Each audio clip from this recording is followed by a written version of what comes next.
I think what you guys are doing is amazing because I used to look up toppers of previous papers. I used to hear them speak, and you can always pick up something or the other from them because everybody has a story, and you guys are practically summarizing those. So I mean, fantastic thing to do. Fantastic thing to do. NID itself does we have a similar thing called Baatein, and I understand the intention behind it. So it's amazing that you're bringing people on here and everybody's sharing their own journey.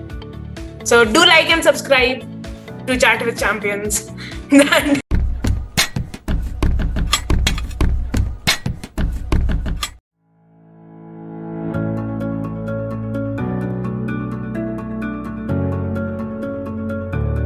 Khushi, how are you? You're good?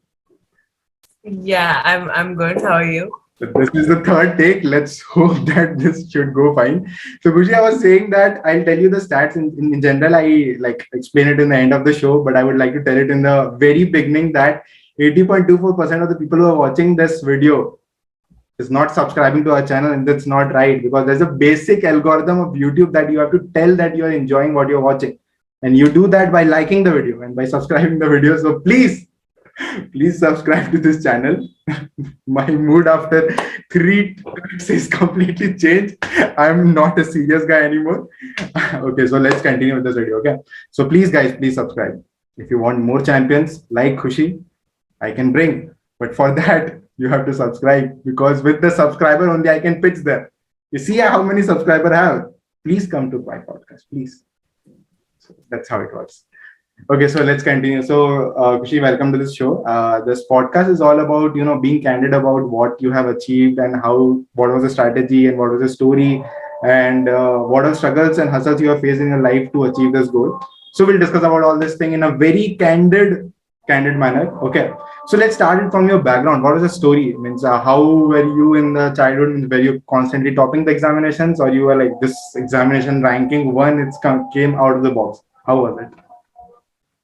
So, as far as my education and my academic background goes, I was always a pretty good student in school. Okay. I maintained a 90 average. Can So you hold? Can you hold? Yeah, Khushi, please continue. yeah. So as I was saying, when I was in school, I used to maintain a 90 average. So I was a good student. I was a pretty good student in school. Academics has never been an issue for me. But I mean, when we kind of try to relate it to the rank that I obtained in NID DAT, it has absolutely no correlation because the paper that NID designs is very, very different from what we learn in school. Okay. It is, nothing is in, there's nothing that's common between the two papers. And in other design papers, sure, there is quite a lot of stuff that, overlaps. So for NIFT, a lot of things overlap. For UCD, a lot of things overlap. But for NID, it's a very different paper. It's a very generic paper. So it has no correlation. But yeah, I've always been a very good student when it comes to academics. I've been a hardworking person, and my parents are from a very strong finance oriented academic background. So I was always encouraged to do well, and I used to do well by my own choice as well. So it was a good thing. Majority of the people who opt for designing and this whole field, right? They know it in the very childhood that they want to do it because they are good in craft, they're good in art, they're good in sketching. Somewhere it's there. Okay, so Yeah. is it the same for you, or you figured it out later? What was your story in this case? So I've answered this question a lot of times, and the more I answer it, the more I realize what happened with me. Okay. So I was always very interested in drawing ever since I was a child. I mean, coloring was my happy place, drawing was my happy place. But I think in fifth standard, I saw this movie called Barbie: A Fashion Fairy Tale. And I got hooked onto that movie. And I was like, come what may, I want to become a fashion designer. The world can flip out, but I will do this.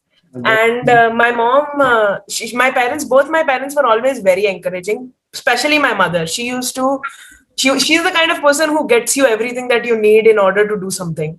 Okay. So she found out this lady who would teach a seventh grader how to design apparel. And I took a summer course for fashion designing. And then I realized that, okay, this is not my thing.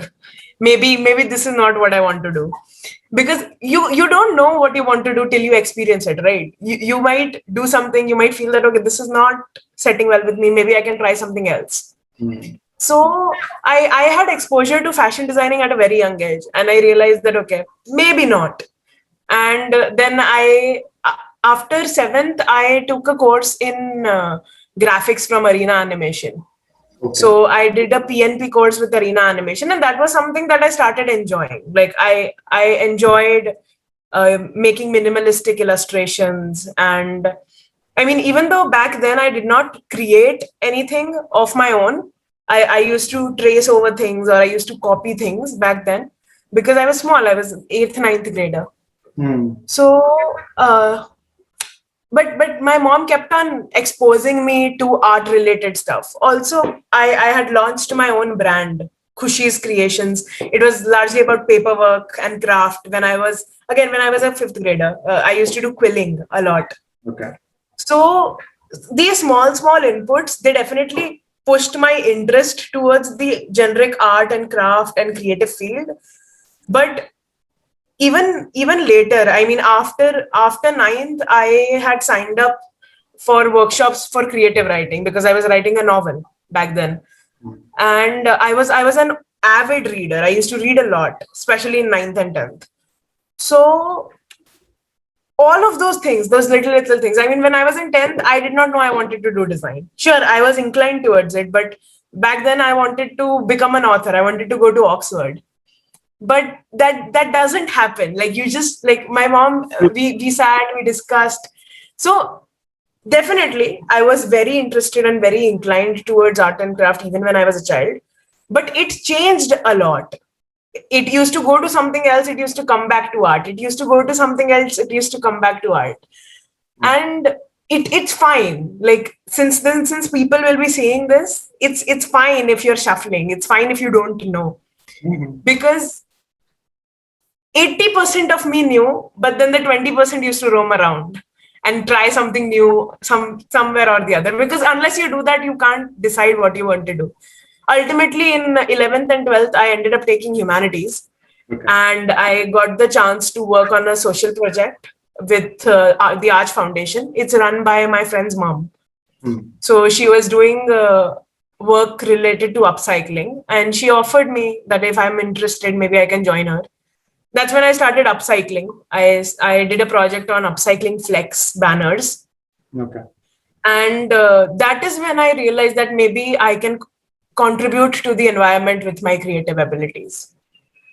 And I was always a creative person. Creative writing requires creativity. Plays require creativity. Okay. Doing crafts require creativity. So I was always a very creative person, and I was pretty, like, that was the point where I convinced myself that, going into design can mean that I can create things that are eco-friendly and probably push upcycling into the mainstream. It's there. A lot of people around the world are doing it. They're doing it on massive levels, but it's still not as accepted as it can be. So that's where I decided that, okay, it's going to be design for now. I don't know what I'm going to do after NID, but it's that generic direction. Subconsciously, it was always there inside you that you wanted to be a part of somewhere the other designing field only. Yeah, because the creative field. Creative field, yeah, to be very specific, creative field. Because, like, and when did you actually started preparing for NID? Because designing is a different thing, but strategic preparation is a different thing. So when you started, what was that time when you started? So I started preparing for NID in 12th, once I entered 12th. So my 12th started in the lockdown, during the lockdown. Okay. And I started my NID preparation during the lockdown, after the lockdown began. Oh, okay. That was like, so it took on 1 year to, like, prepare and everything. for you? Yeah, it was almost a year, 1 year of preparation. Okay, so were you initially like confidently you'll be joining NID only, or you will be like giving other examination as well? Okay, that's I was not confident at all, okay.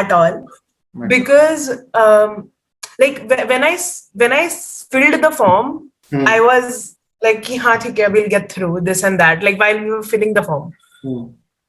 while we were looking for coaching classes and stuff, the moment I got the first question paper in hand, I knew that this is not going to work, Why?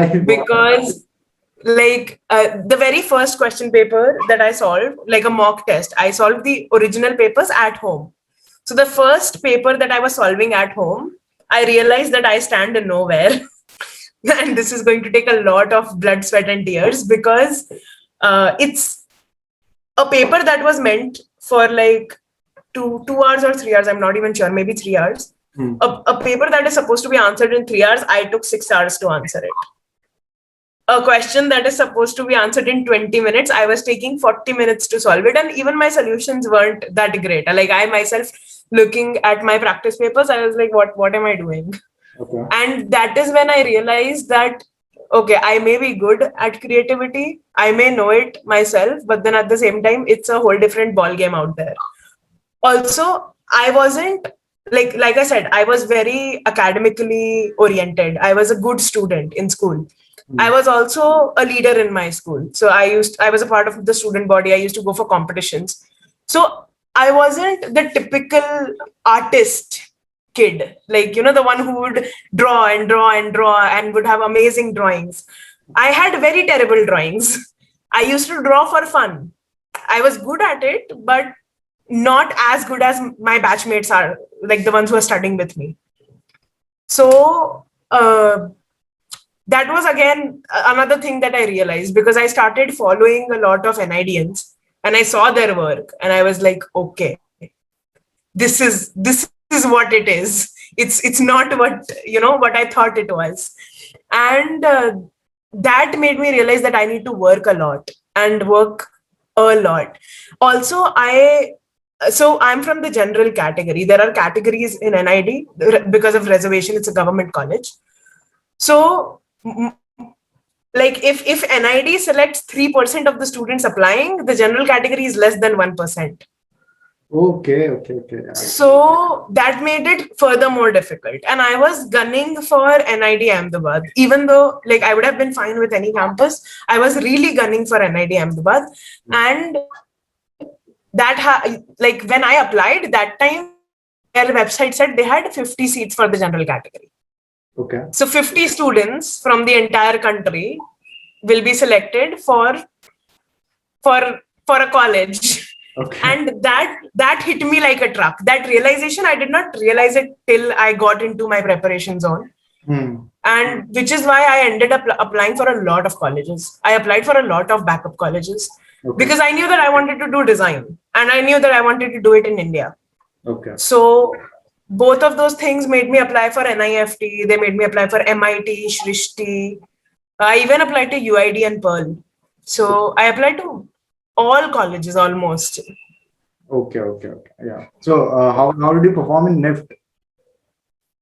My NIFT performance was average. It was subpar because it was my first paper. No, it was my second paper. NIFT was my second paper, but I think First that usually must be happens. UID, right?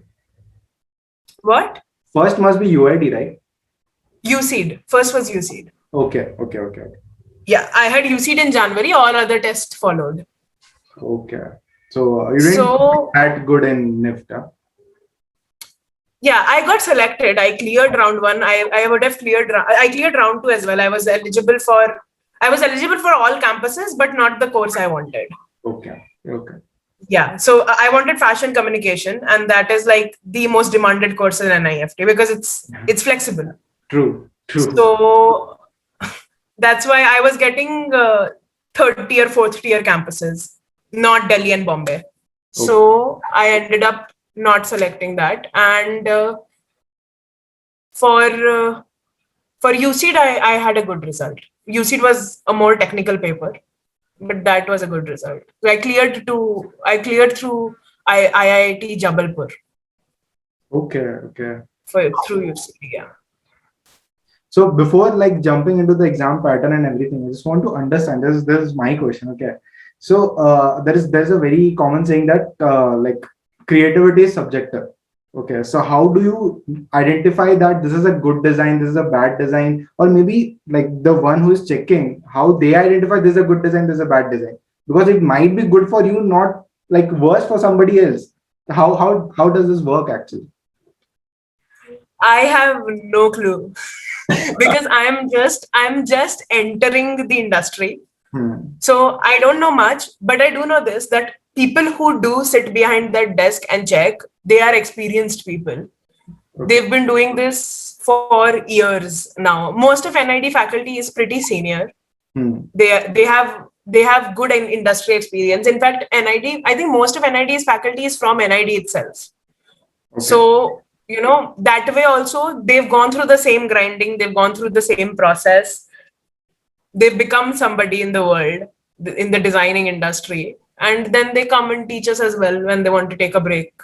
So we have a lot of visiting faculty, which they're working, but then at the same time, they're teaching us as well. So that way, I can say this much, that yes, sure, design is a very subjective industry. I think when we get into the profession, we'll realize it more. We'll make something like our client. Yeah, so we were talking about the subjective nature of design. Correct. And like I said, I'm myself very new to the entire industry and to the entire concepts of it. But as far as subjective nature of the paper goes, people who are experienced of and know what they're doing and who they're looking for, they are the ones who sit behind the desk and check our entrance examinations. And I'm sure that they identify the right candidates. At the same time, it's because it's so subjective, students tend to appear again multiple times. I myself have batchmates who have appeared multiple times. So that's also a very common, because like I said, some days you might be really creative, some days you may not be that creative. I think safe thing to do, or a good way to justify the paper and do your best, is to be yourself. Because I ended up being myself without even realizing it. I mean, my teachers used to tell me that scrap out your first idea, scrap out your second idea, go for your third idea, and stick to that. But I always stuck to doing what I felt I should do, and doing what I felt was right and what gave me happiness. So that way, I ended up performing myself onto the paper instead of anything else. I was not putting down an idea, I was putting down what I felt about that particular topic or that particular prompt, or that particular concept for a poster. So I think if aspirants are watching this, guys, be yourself. That's the only way you can surpass subjectivity, because then you're unique and you're yourself. Great, man. Actually, like designer also makes the creative person evolve over the time, right? Because they learn new things, you watch different things, and they learn what all things are going on, and then they experience it. Then they put it down in that they put it down with a creative thing. What they person they are. So that actually works in that way. And also there's one like majority of the people have this doubt that when is the right time to create the portfolio, because portfolio is the biggest thing, right? So how to create the portfolio, and when you think should be the right time to start working on it?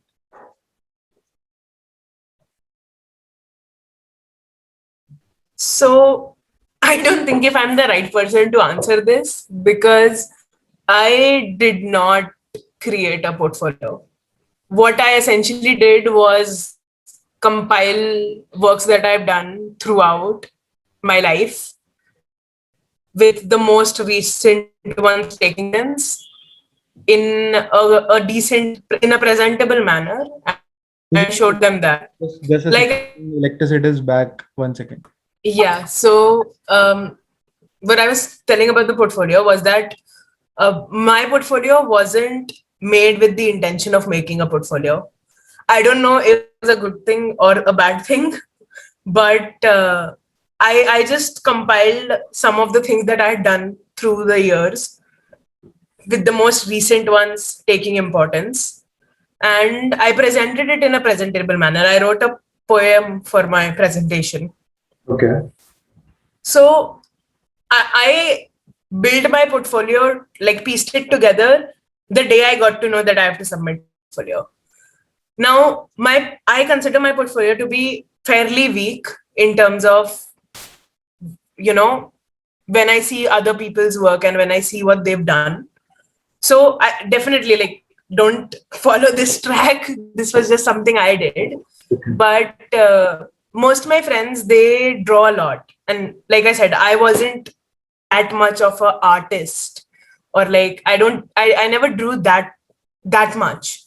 So definitely they had well-made portfolios. A portfolio is essentially a collection of things that you've created. Now, ideally speaking, you should not have to start making a portfolio, because if you are fond of drawing, if you draw, you can just show them your sketchbook. You can show them what you've done. I mean, they're people and they appreciate hard work and passion towards something. So the right time to create a portfolio, I don't know. It varies from person to person. If you want to plan your portfolio out, show it in the form of a journey, you might take longer. If you want to piece together your works and submit them, you might take a day. So it is very subjective. I cannot say that when is it a right time to start building a portfolio. Designing Art and design, it's very vague. correct. Very vague. We get an assignment, we half of the times we don't know what we have to do. So it's up to you. One way out is, as you just said, that maybe you can show that how you have been evolved as a creative person from like very young age to this. Maybe you can show it to them in that way. That would be a better solution, I think. But it depends. Ultimately, as you said, it depends on person to person what they have planned. Exactly. A lot of students end up incorporating the first drawing that they still have with them. Okay. So like in my portfolio, my last page had a small picture of this drawing that I made in kindergarten, which said, I want to become an astronaut. Okay, that's cool. So It's a good story. Portfolio itself tells you a story. yeah. Okay. So Yeah, exactly. so it's unique. It's different for different person. Everyone's life is different, so it completely depends on that. Okay. So able to hear me? Yeah, I can hear you. I was actually also wanted to ask that. I tell you from the business or like organization point of view that if somebody needs a designer, the best place to hire a designer from is NID Ahmedabad. Okay. So, and you are the rank one holder of that particular institution. So, do you actually carry a baggage of responsibility that you are now that level of student, and the one like the placement will start, then it will be a lot of thing, lot of opportunity you'll get. So, you have to be very sure about what decision you are taking. Are you that much of like cautious person, or what's going on in your mind with that context? So I'll be very, very honest about this. The entrance paper is not even half a step to the journey that NID puts you through. It's not even half a step. Clearing the entrance, if you think clearing entrance is difficult, surviving through 4 years of BDES at NID is 20 times more difficult. Okay. There was a time in my semester one itself where I really felt like giving up. I was like, I want to drop out. I was in that kind of a zone. For a day, it lasted a day or two, but it was a really it was a really intense couple of days for me. And there are people who do end up dropping out. It is a fantastic institute. It shapes you to be exceptional people because you are working with exceptional people. Each person, it's even, I think the first thing that the director of NID said to students when he addressed us was, congratulations for making it here. And I'm sure many of you are rank holders, but here everyone is equal. So you can forget about the ranks. Obviously. Because the moment you step foot into an environment like that, where 140 finest students of the country are working together, are of the same kind, think the same thing, your your friend circle evolves, your environment evolves, your competition evolves. And I'm not gonna lie, I have been a very competitive person ever since I was there. I used to excel in school. I wanted to excel at NID, which is why I used to push my limits. Like I still do. Throughout my first semester, I pushed my limits. I performed well. I was happy with what I had done in my semester one. But it's nobody thinks about ranks. And even being rank one in NID DAT, which was a year ago, at this stage feels like it was 30 years ago. Because I, as a person, have evolved worth of 30 years from that stage to this stage. Just in 1 year. Yeah, just in 1 year. And I many a times, there's this psychological thing that happens. You feel like a misfit. You feel like you came and took something that someone else deserved a lot more. And that feeling also I've gotten, wherein I feel like, why was I rank one? I mean, there are so many, like every single person out of those 147 was just as deserving. And they're just the 147 that I know. There must be a 148th who did not make it to Ahmedabad but was just as amazing. So it's unbelievable. You can't go on ranks at all. And I myself didn't digest it for a very long time. Like for about a month or two, I couldn't digest that I had topped. The day I digested, I also forgot it because I saw so many people who were just as good or better. So the difficulty increases not because like initially you were fighting with 15,000 different like kind of creative people. Now you're fighting with best of minds in India, best of minds. Exactly. So it becomes it is, there's no baggage because I feel happy when my friends perform well. I feel really happy. And it's more like, what can you teach me, instead of I need to top or I need to maintain what I achieved. Because what I achieved was, I personally feel it was a lot of luck. Okay. Like sometimes it's just आपकी किस्मत में होता है. And personally, a part of me still feels that I got lucky. Okay. And yeah, that's about it.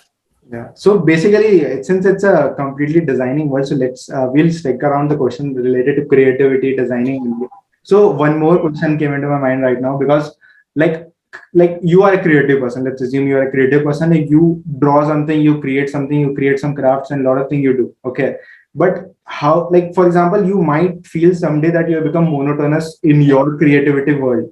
Okay. Now, how you're rediscovering new things. Somewhere you're going to skip the mindset what you were to the completely new universe. How do you do that? So what's the process of doing that? So I haven't exactly reached a stage where that happens. Okay. Because like I said, my journey is just starting. I have just set foot into one of the finest institutes for designing. Okay. So definitely there are times where you can't think of something, where you can't, come up with something exceptionally original. That is when I think that's the reason why NID emphasizes so much on empathy and observation. Okay. Connecting with people and observing people. Two things are something that I think everything that we do has both of those things, to be sensitive towards things and to be able to observe things. Because I'll give you an example. When I can't think of something, I think of something fictional. Okay. If say I am asked to make an illustration and I can't think what to make or what to do or how to go about it, I put it in an imaginary world because my imaginary world is my own world. It is original in itself. And at the same time, I have, like I said, I used to read a lot. I was a very avid reader and I used to read fiction. So automatically, I am that kind of a person. I believe in fairy tales. Okay. So when you get stuck, you either visit yourself Hmm. or you visit places, observe people, observe places, talk to them, sensitize yourself in order to get inspiration. Or you work in teams. Like, sure, maybe you can't come up with an idea, but somebody else came up with an idea. Your creative abilities and their creative abilities combined together can make it 10 times better. Like, that person might have created 60% of it, but then you added the 40 to it and it became 100. Sounds amazing, dude. It's amazing because maybe creativity or maybe inspiration or observation is anywhere or everywhere. Maybe you can get Exactly. inspired from anything, and then you can, like, for example, you're reading a completely different, like some marketing book, okay, and now you some thought about some idea, and now you created some universe out of it, and from that universe, you're getting the ideas and ideas and ideas, and then you're creating something. So it's wonderful. Right, exactly. It's wonderful. Maybe if like sometimes you get it from the people, the way they behave, the way they wear, the way they talk, or maybe sometimes you get it from the movies or web series, sometimes books, sometimes completely hypothetical world. So it's wonderful, na? Yeah. So I mean, blogs solve themselves, or you take a break. I mean, that's when you teach. I mean, I had talked to a few designers before getting into NID, and all of them told me that, when you reach that point where you can't think of anything, when you're not working in a group or in a collaborative environment, you end up teaching because it teaches you a lot as well. I mean, this is NID's practical motto: learn, unlearn, relearn. It never stops. it's amazing, man. It's amazing. It's different field from like what, like I'm an engineer. Okay, so the first thing when it comes to assignment for you guys, all assignments are different. For us, all assignments are same. Only one guy writes the assignment, we copy. The entire class copies the same assignment. That's what we do. So that is why I am like very much more into knowing about this world, because one of my friend is also a designer. She always tells me about how it works, how difficult the assignments are, and like how you have to constantly think creative. And it's sometimes it's not sound that difficult, but it is actually when you have to sit. Yeah. Sometimes you get the idea, you have the idea, you do it. But sometimes if you don't have the idea, you have to sit and think. Then it becomes very difficult job to figure out new thing, which is exceptionally. And the problem with the creative person is to satisfy himself or herself. Okay, sometimes somebody else will say this is amazing, but that person is not satisfied. It's like there is something wrong. There is something wrong. That is the problem. That is a big problem. So let's talk about the strategizing point of view, like of this particular exam. Like it's divided into prelims and mains. So how did you strategically prepare for this examination? Did you have some strategy, and what? And also tell us about what all different sections are there in this examination, and how did you actually prepare for it? Okay. So, NID has, like you said, two stages for clearance. One is mains, one is prelims. Prelims is a written paper. It in itself has two sections. One is an MCQ and one is drawing. Okay. So the ratio varies every year. It's up to NID what they want to do, what they want to give. Okay. And the MCQ usually, like there is a syllabus that they follow. So the creative tangent. So you have current affairs, obviously GK, and beyond that, everything design related. So arts, performing arts, music, culture, society. Because, like I said, we take inspiration from things we see. India is a hub for inspiration. Every state has a unique identity. So, about the culture, about the way people live, what they do, all of those things. That is the main thing in the MCQ part. There's also a lot of visual reasoning because a designer should be able to see things in their head without them actually being in front of them. So there are a few visual oriented, logical reasoning oriented questions, but that's about it. It's a pretty it's a easy MCQ. So that's fairly simple. But the drawing part is where the true challenge lies, because first off, it's subjective. Okay. You don't know how it will be received, what you make. Second, there is a timer, and a timer that is too fast. I mean, they'll give you a 15-mark question. They'll give you 20 minutes to answer it if you want to like follow. You're going to finish everything. The paper before mine, like a year prior, that paper it had a 70-30 ratio, if I'm not wrong, with 70% drawing, and people couldn't finish the paper. Okay. Which is why, this time around, they ended up making it 60-40. Perhaps, I'm guessing that's the reason. Okay. So that is again a thing. If you are too stuck on one question, you might not finish your paper. So all of these things I realized as and when I started preparing, and as and when I started working hard. I mean, I don't like to say this out loud, but I am a paper smart person. I can answer a paper well. And like there are many people who might be really intelligent and may know everything, but then in the nervousness of the paper, they lose their calm, right? I am completely opposite. Even if I know half the thing that is supposed to be known, I'll still answer my paper well with whatever I know or whatever I remember. That's actually what I get it out from the toppers. Okay, because they have the mentality of topping the examination from very childhood, so it's not that difficult to give the examination. So they don't have that exam fear. Yeah, exactly. And that puts you down a lot. Like fearing the paper is the worst thing you can do to yourself, because it's a paper. It goes well, it goes well, it doesn't go well, big deal. Doesn't make a difference. So definitely I wanted to get into NID. However, my mom was the one who was like, you need to get into NID Ahmedabad, come what may. That was her approach. Mine was like, हाँ ठीक है हो जाए. We'll work hard to get in. So that is where I think, because she used to push me every day.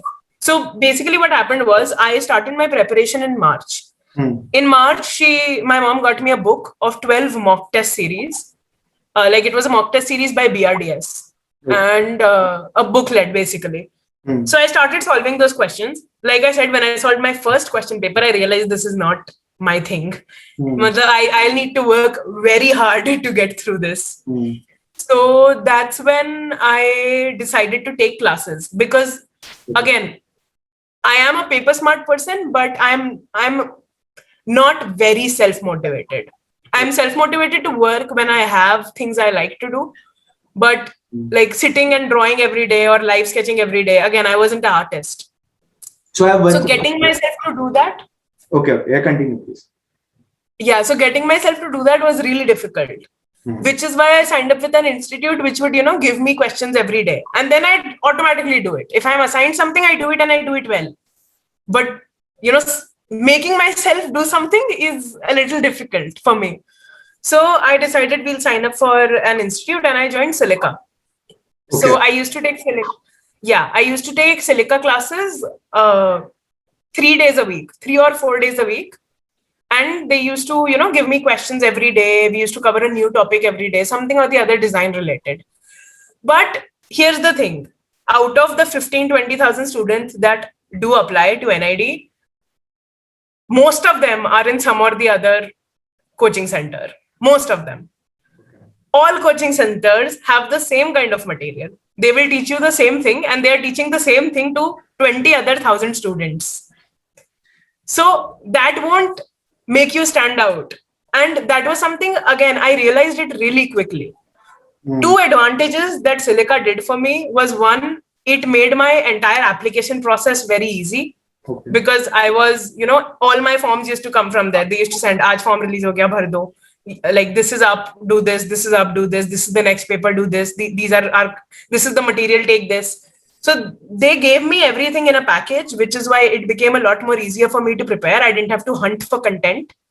Second, I got to know about 500 students who were appearing for the paper. I got to know my competition a little. So I could take inspiration from people who do certain things really nicely. I could be like, okay, maybe this is something I can try. Maybe this is something I can try. Because you have to be versatile and you have to be flexible. Your brain can only generate so many ideas. So that way, Silica helped me a lot. In fact, my very good friend at NID right now, Dipra, she was All India rank 2 in NID. And she was from Silica. And we prepared together. Oh, that's a gig. So, yeah, exactly. So, that is how you grow, even in an institute, like in a practice institute, you grow. So, I joined Silica and I used to prepare regularly. But, like I said, same information for everyone. So, beyond that, I used to do things on my own. So, I used to read books. I attended an online design exhibit. It was happening in 2020. Lots of online gigs were happening in 2020. So I attended lots of talks. I attended lots of exhibits. I read books, design related books. I did Inktember for the first time. Inktober, sorry.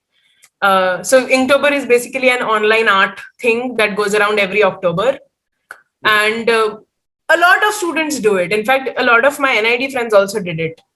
So that's a good way to keep yourself in practice, keep yourself thinking, because they give you a prompt and you have to draw. So I did that. I did other challenges as well. So I did 100 heads challenge. I did, draw every day, sketch every day types things. So those things keep on adding value to you as an individual. Also, I used to solve papers beyond what Silica used to give me. So if Silica asks me to solve one paper a week, I used to solve one every day. And that way because see, the thing is, everybody has their own preparation strategy or answering strategy. Correct. I am a fairly decent multitasker. I can think of two things at the same time. So and I realized that while I was solving my mock papers. So sure, I am facing a time crunch because I'm slow at drawing. How do I compensate it? I can read my drawing questions first, then attempt the MCQ so that I can ideate while I'm attempting the MCQ. Oh. And you don't realize stuff like this unless you don't solve papers. Okay. Like we learn from our mistakes, right? And in fact, I think more than what my mock papers taught me, NIFT taught me. NIFT paper, the one that I gave, the mistakes that I made in NIFT, I did not repeat them in NID. Because you learn something new about yourself and about your answering method and everything each time you attempt a paper. And that was like the final paper. So definitely I was a little under stress as well. Okay, this is it. This is the thing.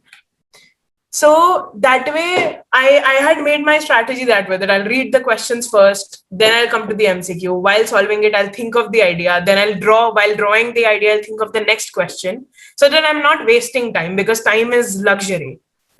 Also, while I was solving the paper and reading the marking scheme and the pattern, I realized that if I'm smart and I have a strong memory and I have a strong grasping power, then the MCQ won't take a lot of time for me. So I can split time that way as well. So I answered my entire MCQ, 40 questions in less than 20 minutes. Okay. So that was again something that was lucky for me, because I was gifted in that segment. And for the drawing part, I compensated that, okay, I'm not that good here. So we borrow time from here. People do the other way also. People who are exceptional at drawing borrow time from there. So that things like this, you realize the more you solve. Even time management, it is the biggest thing in an entrance paper. I had pathetic time management for UCED because it was a tough paper for me, because I'm not from the science background, and it does have a decent chunk of mathematics and physics, even though it's not a lot, but it's there. You need to know certain things, and that way for a humanities student it became a little difficult. So time management was something I learned from UCED. And then my strategy, this is something that I think everybody can apply, is that if it's the number of marks the question is for, you just double it for the time. So like in NID, this works. If your question is, say, a 10-mark question, you take 20 minutes to do it. And that will work. That will give you a 10 minutes buffer for, rechecking your paper and stuff. So that was my strategy. And I used to stick to it by the clock. In the paper also, I stuck to it by the clock. So if it's a 15-mark question, not more than half an hour. I cannot give it more than half an hour. So that is how I had planned my entire paper attempting. And for what I was doing at home, this was the most of it. I had also taken because I knew I was weak at sketching, I took sketching classes with this teacher, Manali Shroff, Miss Manali Shroff. She used to teach me how to draw, how to sketch, rapid sketching, getting the proportions right, because I was not good at drawing. So identifying your weaknesses and then working on that till it's acceptable, and then definitely working on your strengths more. That is what is essentially important. So I used to take classes with her, and I think my biggest gift and my greatest mentor was my art teacher in school, which was Dr. Deepak Mahakul. So he used to teach drawing in my school. I'm from Navrachna. It's a school in Vadodara, Navrachna Sama. And my art teacher was the one who, when I was in 11th, he told me she will not clear through NID because she knows too much. She's learned too much and she can't unlearn it. And to get into NID, she needs to forget all things that she's learned. And he said that, and then he became my mentor. And I used to show him my answers. He used to tell me that, you should think on this direction. You should think on this direction. What if you do something like this? What if you do something like that? And just having those things pop up in my head, it helped me a lot. So that is where this thing also comes. Most people, they settle for what their faculty at Silica is saying. But even your parents are creative. They have their own viewpoint. You drew something, show it to your parents, show it to your grandparents, show it to your siblings, show it to your teachers, show it to other teachers, show it to certain art critics or art people. And everybody will have something different to say. And when you hear what everybody has to say, you can definitely pick up something that you like out of all those reviews and then incorporate that. Correct. So, like, Manali ma'am taught me a lot about whimsicality, attention to detail. I mean, I made a calendar in one of my answers and I showed it to her and she was like, where are the dates? Like, I need to know what month this is. Come on. And people, unless they tell you stuff like that, you won't improve. You won't do that the next time around. Correct. Yeah. So, like, showing things to a lot of people, taking a lot of reviews, going through the critique grinding that this is bad, you're not going to get through, studying hard, studying from multiple sources, doing research, reading beyond the syllabus, talking to NID students, present day students, graduates. I think with my mom, I kind of did a lot. I mean, it's because I knew, a part of me knew that I wouldn't clear it just like that. So I had to do a lot. There are many students who don't go through so much. They, like, a lot of them are naturally gifted for design and they just give the paper just like that and get through. I have friends like that as well who just gave it and were like, okay, ho gaya, now what? But I was not one of them. I've always been a jack of all trades, master of none. Okay. But I think it's better that way. My personal opinion is that your specialization.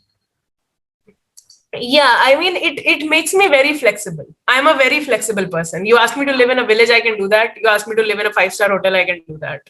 You ask me to draw like a child, I can do that. You ask me to draw digitally, I can do that. So I can do everything, but I'm not excellent at anything. That's actually the requirement of the market currently. I hope, I think, because like majority of the organization need that kind of people who is like flexible with everything. Maybe they are changing with stuff. You shouldn't be stuck with something. No, this is I'll do. This is what I'm good at. Okay, you can't do it. That's thing. And one question I had, like basically, let's ask you that how for example, which person you will score more? That somebody who has a great sketching skills but comparatively lesser creative skills, and somebody who has a great creative skill but comparatively lesser sketching skills. So who will get a more score? What do you think? Definitely the one with more creative skills. 200%. Okay, it's not about sketching, it's about the story behind the sketch. The sketch should be presentable.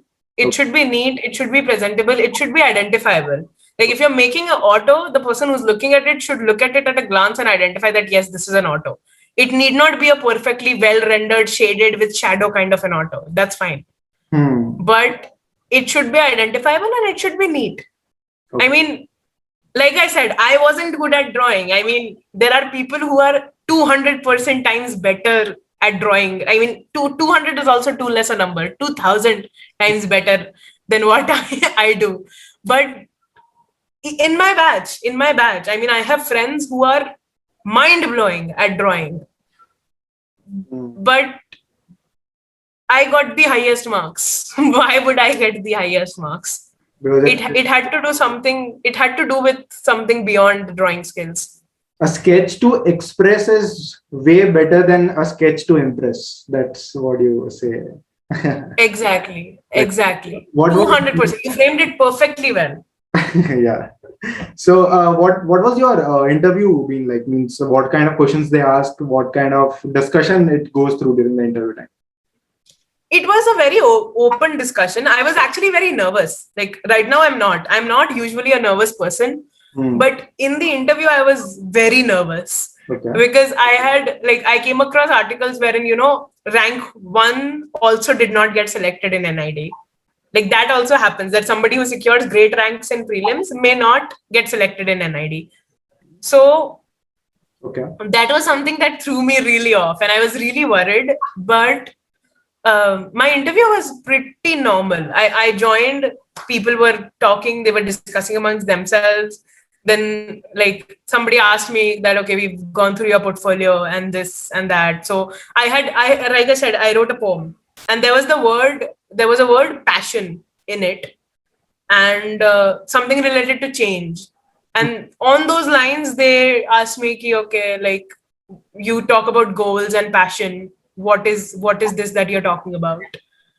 I mean, that was where my sort of grinding began. I mean, it was pretty chill now that I'm reflecting, but in that moment, I was like, why are they asking me this? What have I done? Types. But yeah, then I told them about the upcycling thing and how I want to contribute to the environment through my creative abilities and everything. They also asked me, what if we don't take you in NID? I think that was something they asked to a lot of people. So I said that I'd still be a designer. I mean, I have paid, like I mentioned that I cleared through other colleges as well. So like if this doesn't work out, I'll go somewhere else and then maybe apply for PG. I mean, what kind of a question is this, man? so that way it was pretty cool. I mean, I had a fairly easy interview compared to some of my friends because to me it was very related to what I had written related to upcycling or related to the environment, probably because they wanted to cross check that am I just, throwing stuff in the air or do I actually mean it? It was largely related to that. And then they asked a bit about my interactions with people because I was the head girl in my school. So they asked me about my experience with students and stuff like that. So it was very basic. But like some of my friends, on the other hand, they were like, okay, play us something. You like music, play us something, do some drawing. Then one of my friend got asked that, if you could break something, what would you break? She was like this. They were like, break it. so it's pretty chill. I mean, the NID interview is anything and everything. I mean, they ask whatever you do. They give space to speak the heart out, and then they see that what they can bring out of you. Yeah, if you be yourself, it's fine. They want to see who you are. I think. I don't even know, but really, I can think of like how to prepare for prelims and mains. Basically, prelims you have to strategize things. You need to work on your timing. You need to work on how like firstly identify yourself. Are you good at sketching? Are you good at something else? If you're not, you need to prioritize things accordingly. Once you start working on it, then you can develop it as you have did it. Anybody else can also. So once you start doing it, you can get the good score in prelims. And the mains, it's all about being honest. Try to be as honest as possible. Don't act like somebody else. That's what I get. Exactly. It's prelims is In fact, the mains that I had was not the usual mains that NID takes. Okay. The usual method that NID follows is of a studio test. They invite you to a place, you go, you give another hands-on test. You can, again, it's very, it changes every year. So like you may have to make a model, you may have a group discussion, you may have both, you may have to write a story, you may have to illustrate a story, you may have to observe something. It can be anything. So it's a creative college, they give creative Ah, papers. yeah. So Agree. uh, the mains I had were very different. Usually mains is a lot more difficult. Our ratio was also the other way around. So my prelims weighted 70% of my result and mains weighted 30% of my result. Okay. Depending on what you get out of it. And I had a task as well. We had to create a we had to create a poster of sorts, like not exactly a poster but a visual for a prompt. Like they gave us 2 3 prompts and they were like, you can pick your own and create a visual. Okay. So so it was a digital task, like an online task. People did it however they wanted, click a picture and upload. So that was my mains, but it changes based on requirement. I mean, if the COVID thing wasn't exceeding, I would have probably had mains offline, and that would have been really different. So what's the basic Because difference between designers or any other competitive examination is, like, if you're giving for JE, if you are opting for any other different any competitive examination, you can excel it. Means by practice you can excel it. You can continuously put down efforts, you can work hard, you can do it. But designers are, the creativity is inside you. It should be, you can't like create the creativity, right? It should be inside you from very beginning, from very childhood. Okay, you can't say that, okay, suddenly in the class 12 you realize that let's go for NID or NIFT or something. You can't clear it. It won't work like that. You can't act it. You can't fake it, because even if you fake it, you'll get caught in the mains. You will get caught in the interview. You get caught in the sketching thing because you're faking things. Yeah. So if you're honest, then honesty comes only if you as a person are actually creative. So that's what makes the designing field a completely different from anything else, which itself is an exciting thing, right? yeah, it's a very different experience. Hmm. I mean, my friends, like school friends, when they went to college, they were like, we are back to books and timetables and lectures. For me, it was like I had to forget what school was. I Okay. had to completely unlearn the concept of schooling, because you you can't improve if you're stuck to the concept of schooling. We don't have textbooks. Ab kya? What now? Fun. So Yeah. uh, exactly. So it's a very it's the industry is not as, like, for now, for me, like as a college first year, it's not as glamorous as I thought it was. Hmm. Like in the head, you think about designers, you think about big names. There was a lot that went behind getting to that level, and a lot of hard work, lot of effort, lot of teamwork, lot of collaboration. And the more I get into this industry, the more I understand that. And I don't, like I said, I don't know what I'll end up doing, because every new day brings something new and it changes my perspective a little on what I want to do or what I want to give back. Hmm. But each day I learn something new.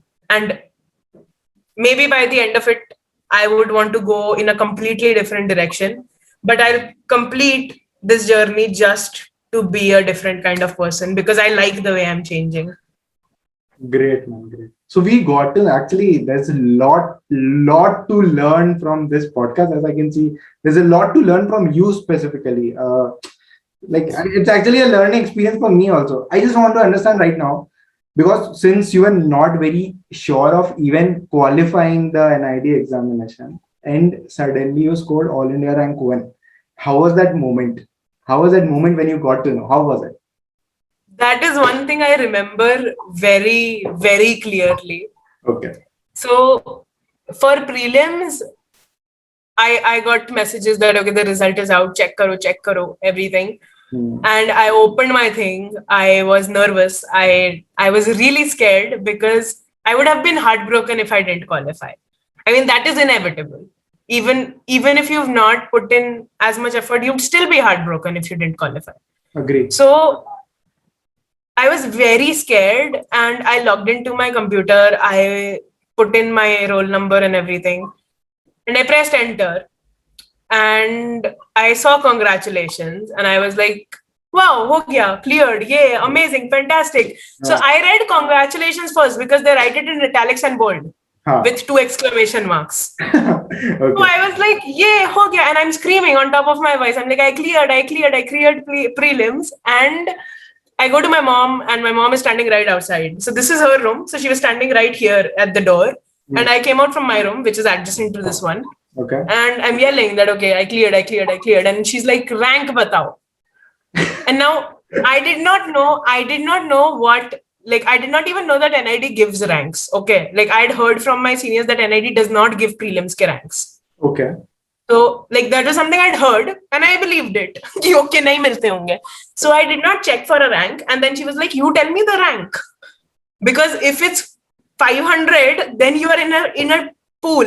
Then you have to work hard. Exactly. So I started looking for the rank. I couldn't find it. I scrolled up and down. I was like, hoga koi like 3-digit number bada sa bold mein kahin likha hua.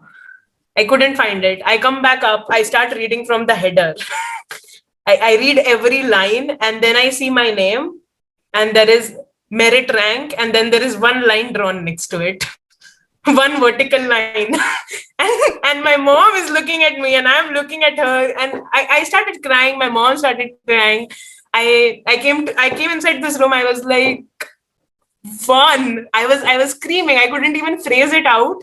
And my mom comes in and she's like, I don't believe you. You show me the phone.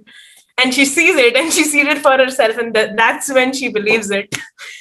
So it's like people, my father doesn't appreciate me. Like initially, every time that I said every time somebody asked me how I did it, I said it was luck. And my father didn't like that because he saw me working hard. Okay. So he was like, you should have a better answer. You can't say this. But I think even today, I would say the same thing. I don't know. I feel it's in my destiny. NID was written for me. I was supposed to go here. I'm supposed to be here. I'm supposed to take something from this place and do something better for the world because it doesn't happen. I mean, I don't know. I could be overanalyzing it, but I knew that I am not a diamond in the rough. I wasn't an outstanding person. I'm not cut out for this. Why would I top? So this is the common thing. I'll tell you, like majority of the person, like those person who has achieved a lot of things in their life now, they realize there is somewhere destiny has taken a major role to play, because it can't be me. There are a lot of person who has worked like much harder than me. They are way more talented. How can it be me? How is it possible? But you have to accept this truth that you are way smarter than them because you have achieved it. So you have to give the due credit to yourself also. Okay, you can't give everything to destiny. You have to accept it with the thing, like it actually builds up your confidence, no?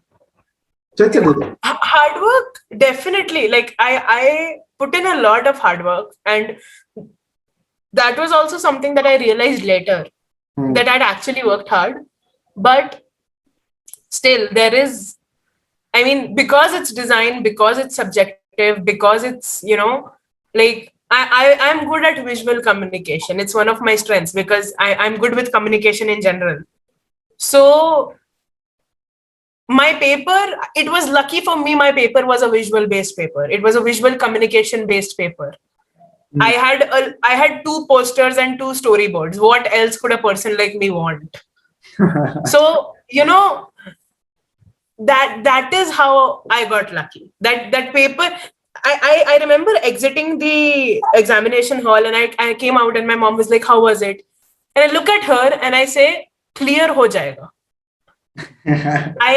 My first 2 words were clear ho jayega. I sat in the car and then I narrated the entire thing, and I was very happy with my paper. I had a sense of satisfaction that yes, I did my best. अभी हो नहीं हो पता नहीं, वो उस time निकलती तुरंत तो बोल दिया था कि हो जाएगा, उसके बाद ऐसा भी लगा कि नहीं होगा. Maybe many times I felt that this is what did I say? What if I don't clear? But that sense of satisfaction after I cleared my paper, that was amazing. Like after writing the paper, because it came for me. That paper was made for me. I felt that way. So actually, like it must be an amazing journey for you to preparing, to changing yourself, to evolving, and then finally clearing the examination by topping the examination. It must be definitely a great journey. Thoughts and lots of plenty of moments to remember, like, and to cherish entire life. So we got to know about a lot of things: how to prepare for designing, how to work on creativity, how to prepare for the examination, and how to prepare for the interview. How's the life at NID? How difficult it is. You can't take it for granted. You have to be very serious. You have to be very smart enough, creative enough to go into this field. If you are not, then please find some engineering college. That's not true, because there's a lot that goes there as well. Yeah, I mean, nothing comes easy. Engineer can take the jokes.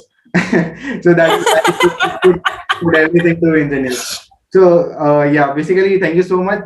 Let's conclude it in this way. Can you give one tip to aspirants who are gonna give this examination in the coming time? A tip to aspirants who are giving this examination. Work hard, first off. I mean, this is a collection of tips. Okay. I guess. So work hard, prepare as if your life depends on it. Prepare as if you're answering JEE, even though you know that you're not. Because it demands that much hard work from somebody like me.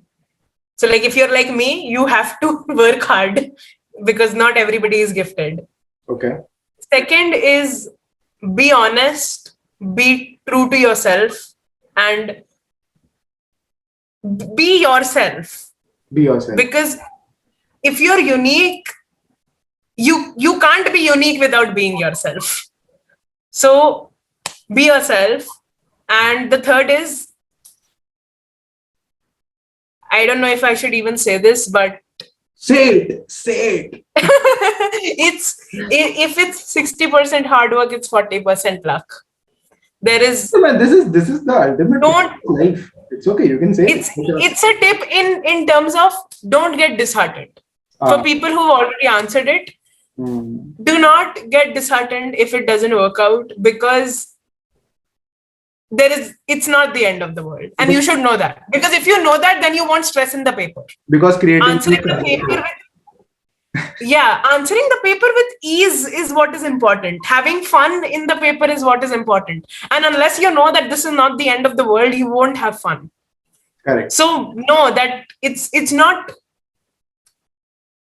your fault if you don't clear, because 140 students clear every year out of so many that apply.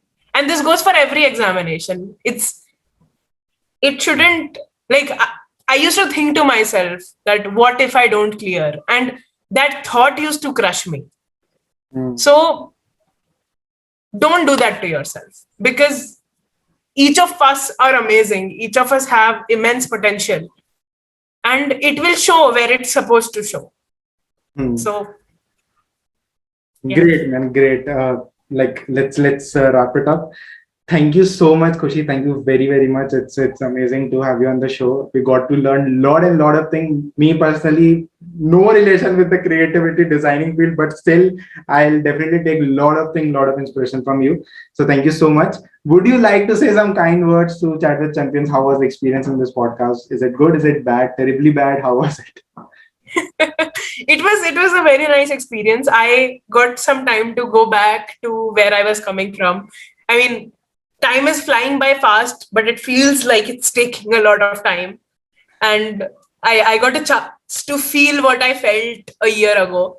So that was really nice. I think what you guys are doing is amazing because I used to look up toppers of previous papers. I used to hear them speak, and you can always pick up something or the other from them because everybody has a story, and you guys are practically summarizing those. So I mean, fantastic thing to do. Fantastic thing to do. NID itself does we have a similar thing called Bate, and I understand the intention behind it. So it's amazing that you're bringing people on here and everybody's sharing their own journey.